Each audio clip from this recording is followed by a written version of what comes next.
Hello दोस्तों, कैसे हो भाई।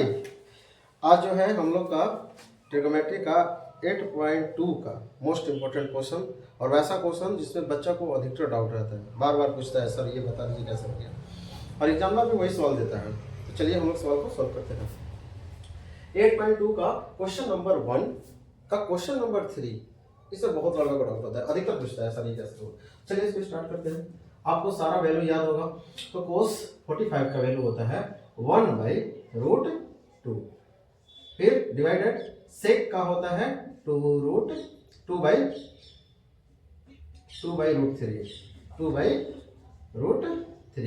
प्लस 2/1। इतना कर दिए। आगे फिर अब हम क्या करेंगे, 1/√2 को इसी तरह से रखेंगे। फिर हम क्या करते हैं, √2 को एलसीएम ले लेते हैं, √3 और 1 का। अब √3 √6 से डिवाइड होगा तो 1 होगा, ऊपर 2 है तो 2 × 1 × 2 प्लस, फिर 1 से करेंगे तो √3 2√, इतना होगा। और मेन डिवाइड जो आपका है यहाँ पर आप डिवाइड इस तरह से दीजिए। इतना समझ में आ रहा है। आगे इतना समझ में आने के बाद अब हम क्या करेंगे, एक आपको कॉन्सेप्ट हम बताते हैं कि अगर भाई a/b और डिवाइडेड c/d लिखा हुआ है तो ये a/b तो रहता ही है, इनवर्स हो जाता है d/c, इस तरह से लिख सकते हैं। तो आप जस्ट देखिए थोड़ा सा, ये जो सवाल है जस्ट इसी कॉन्सेप्ट है, तो ये कॉन्सेप्ट हम यहाँ पर अप्लाई करते हैं।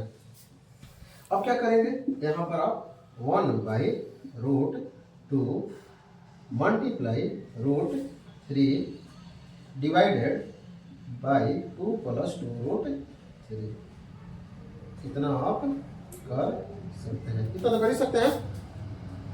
अब इतना करने के बाद अब 1 से मल्टीप्लाई करेंगे तो मेरा क्या आएगा, √3 आएगा। फिर यहाँ पर मल्टीप्लाई करेंगे तो मेरा 2 और 2 + 2√3 होगा, इतना हो जाएगा। नेक्स्ट स्टेप में हम क्या करेंगे, अब √3 को इसी तरह से लिख देंगे हम। अब क्या करते हैं, इसको इससे मल्टीप्लाई कर देते हैं तो 2√2 हो जाएगा प्लस आपका हो जाएगा 2√6, इतना समझ में गया। अब देखिए फिर यहाँ पर एक कॉन्सेप्ट लगेगा, 9th क्लास में पढ़े होंगे कि अगर डिनोमिनेटर रूट में रहता है, जैसे 1/√2 है तो आप रेशनलाइज कर देते हैं, √2 इसी को से मल्टीप्लाई कर देते तो √2, और यहाँ पर √2 हो गया। मतलब आपको इस तरह से करना रहता है कि अगर डिनोमिनेटर रूट में है तो उसको हमको रूट हटाना है, वही प्रोसेस रेशनलाइजेशन है। तो यहाँ पर रेशनलाइजेशन यूज करेंगे।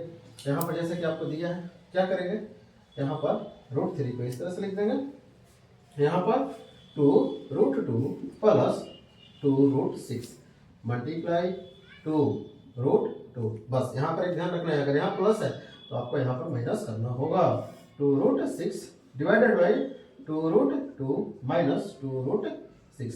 इतना करने के बाद अब ये वाला यहाँ पर मल्टीप्लाई तो सबसे मल्टीप्लाई आप कर दीजिए। तो अगर आप इससे मल्टीप्लाई करते हैं तो आपका वैल्यू जो आएगा 2√6 आ जाएगा माइनस 2√18 आ जाएगा। अब इस वाले में देखिए, ये कहीं ना कहीं आपका इस तरह से अगर हम इसको कर दें तो आपको एक फार्मूला याद आ रहा होगा, a² - b² का a और प्लस b और a - b, ये वाला फार्मूला याद आ रहा है। अगर ये फार्मूला याद आ रहा है तो जब ये दोनों आपस में बराबर है तो इसका वैल्यू इतने के बराबर होगा। बस हम लोग यही लिखेंगे, क्यों, क्योंकि a की जगह दिया है आपका 2√2, b की जगह दिया है 2√6, समझ रहे हैं। बस वही अप्लाई कर दीजिए आप यहाँ पर, 2√2 इसका स्क्वायर माइनस 2√6, बस इस तरह से कर दिए। अब यहां पर देखिए हम क्या करते हैं, 2√6 माइनस 2√, इसको आप क्या करिए 3 × 3 × 2 में ब्रेक कर दीजिए, क्योंकि ये रूट में है और हमको लग रहा है कि ये 3 × 3 3 का पेयर बन जाएगा। इस वाले में 3 का पेयर, 3 × 2, इसमें किसी का पेयर नहीं बन रहा है, जिसको हम ब्रेक नहीं करते हैं। और इसको ब्रेक करने के बाद 3 का पेयर बन रहा है तो एक रूट हम इसको क्या करेंगे, बाहर निकाल देंगे। अब यहाँ पर जब ये स्टेप का स्क्वायर हो तो ये 2 का स्क्वायर हो जाता है और इस स्क्वायर से ये रूट खत्म हो जाएगा। तो अब यहाँ पर 2 का स्क्वायर × 2 लिखेंगे माइनस 2 का स्क्वायर × 6 लिखिएगा। अब ये कैसे आ रहा है थोड़ा सा आपको समझ में नहीं आ रहा होगा तो हम बता देते हैं, लेकिन ये सब आप 10th क्लास के हैं आपको इतना बेसिक मालूम होगा, फिर हम बताते हैं। देखिए यहाँ पर 2√2 का होल स्क्वायर है, इस स्क्वायर का मतलब ये होगा कि इसका स्क्वायर है मल्टीप्लाई √2 का भी स्क्वायर है, और इस स्क्वायर से रूट खत्म हो जाता है, इसलिए हम इसको डायरेक्ट 2 का स्क्वायर इंटू 2 लिख देते हैं। मतलब इसके पीछे ये वाला कॉन्सेप्ट हुआ है। इतना लिखने के बाद समझ में आ गया। अब आपका सवाल बनने लगा 2√6। अब इसमें से देखिए 2 तो रहेगा ही, इसमें हम 3 कॉमन ले लिए, तो मेरा अंदर जो रूट में है ओनली 2 बचेगा, ठीक है। और नीचे आपका 2 का स्क्वायर 4 इंटू 8 हो जाएगा, फिर ये 2 का स्क्वायर 4 इंटू 6 यानी 20 हो जाएगा। इतना तो हो जाएगा। आई होप समझ में आ रहा होगा बहुत बढ़िया से, ठीक है। अब फिर क्या करेंगे, देखिए आराम से, जो मुझे देखिए हम बहुत स्लो इसलिए बता रहे हैं कि आपको सारा कॉन्सेप्ट समझ में आए कि हम हर स्टेप पे कर क्या रहे हैं। अब इसमें देखिए कि इसमें भी 2 है, इसमें भी 2 है, तो हम 2 को कॉमन ले लेते हैं, और यहाँ बच जाएगा मेरा 6, और यहाँ बच जाएगा 3√2, और नीचे आपका जो वैल्यू बचेगा वो -16 बचेगा। क्यों? इसमें से माइनस हो जाएगा। अब आप इसको क्या करिए, डिवाइड करिए, यहाँ पर आपको 8 हो जाएगा, तो यहाँ पर √6 3√2 डिवाइडेड बाई -8। अब आपका सॉल्यूशन हो गया। बट एनसीईआरटी ने इसको इस तरह से आंसर नहीं दिया, लेकिन आप इतना भी कर देते हैं तो आपका आंसर अब हो गया। लेकिन अब एनसीईआरटी के अकॉर्डिंग आंसर इसको लाने के लिए देखिए एनसीईआरटी क्या किया है, वो -√3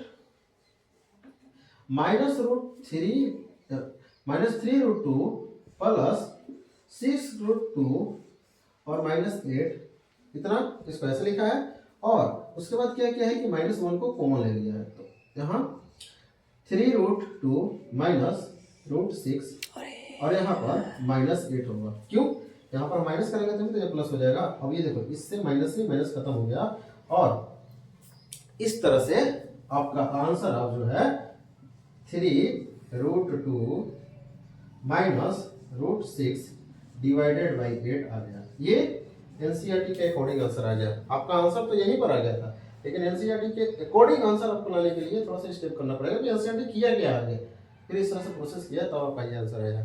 आई होप कि आप सबको बहुत बढ़िया से समझ में आ गया होगा।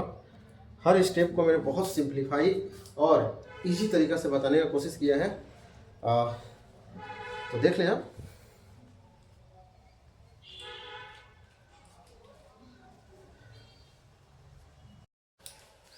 अब हम लोग 8.2 का क्वेश्चन नंबर 1 का क्वेश्चन नंबर 4 करेंगे, क्योंकि इसमें बहुत अधिकतर लड़का को डाउट है। तो चलिए, अब साइन 30 का वैल्यू आपको पता है कितना होता है 1/√2 प्लस 1045 का वैल्यू होता है 1, तो इसको 1/1 कर दें, आप कोई दिक्कत नहीं होगा। फिर माइनस कोसेक 60 का वैल्यू होता है 2√3, कितना हम लिख दिए बस। अब इसको अप्लाई कर दें। सेक 30 का वैल्यू अभी हम जो किए हैं इसका भी 2√3 होता है, प्लस कोस 60 का वैल्यू जो होता है, कोस 60 का वैल्यू आपका होता है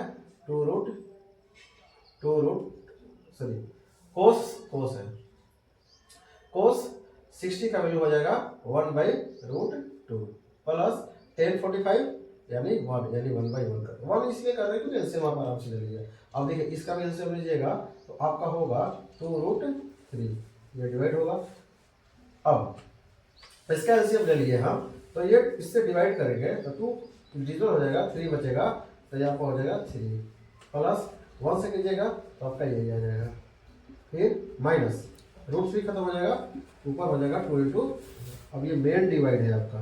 फिर अब जस्ट अब फिर एक बार इसका एलसीएम लीजिएगा तो 2√3 होगा। अब ये 3 को करिएगा तो 3 तो कट ऑफ हो जाएगा, लेकिन यहाँ बचेगा 4 प्लस, जब आप इससे करिएगा तो 2 खत्म हो जाएगा और √3 बचेगा। फिर यहाँ पर करिएगा तो प्लस 2√3 हो जाएगा। इतना समझ में आ गया? मतलब ये एक स्टेप है और एक ये आपका स्टेप है। इतना ये लिखे, फिर उसके बाद ये वाला लिखिए। तो हम आपको उस वीडियो में बताए थे कॉन्सेप्ट, अगर a/b है और c/d है तो ये a/b तो होगा या d/c हो जाएगा, उलट जाता है। तो ये कॉन्सेप्ट हम लगा देते हैं। वैसे आपको पता होना चाहिए, एक जैसे तो कट जाएगा, लेकिन चलिए ठीक है, कोई बात नहीं। अब देखिए एक फैमिली का है 2√3 है और ये आपका है √3। तो एक जैसा यहाँ 1 है, यहाँ 3 है, तो इसको हम लिख सकते हैं 3 √3 - 4, ठीक है, बाई 2 √3 लिख सकते हैं।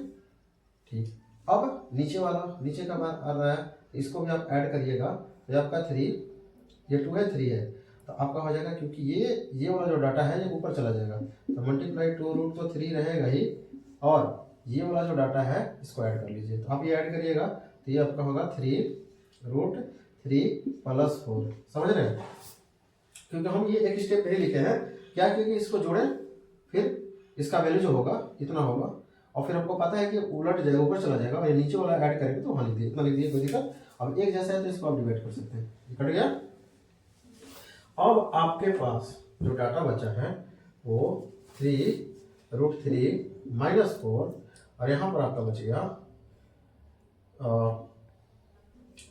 3 √3 + 4 बच गया। ये आपका नेक्स्ट स्टेप है।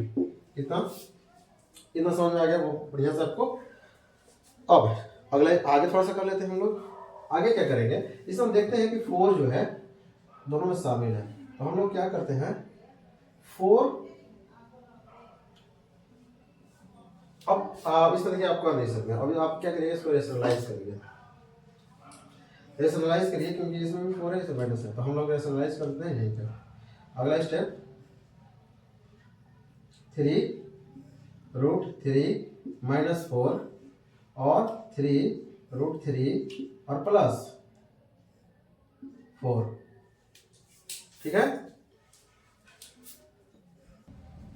हम लोग इसका रेशनलाइज करेंगे। देखिए यहाँ पर क्या है, प्लस है, तो ऊपर जाएगा तो 3 √3 - 4 हो जाएगा, और यहाँ पर भी 3 √3 - 4 हो जाएगा।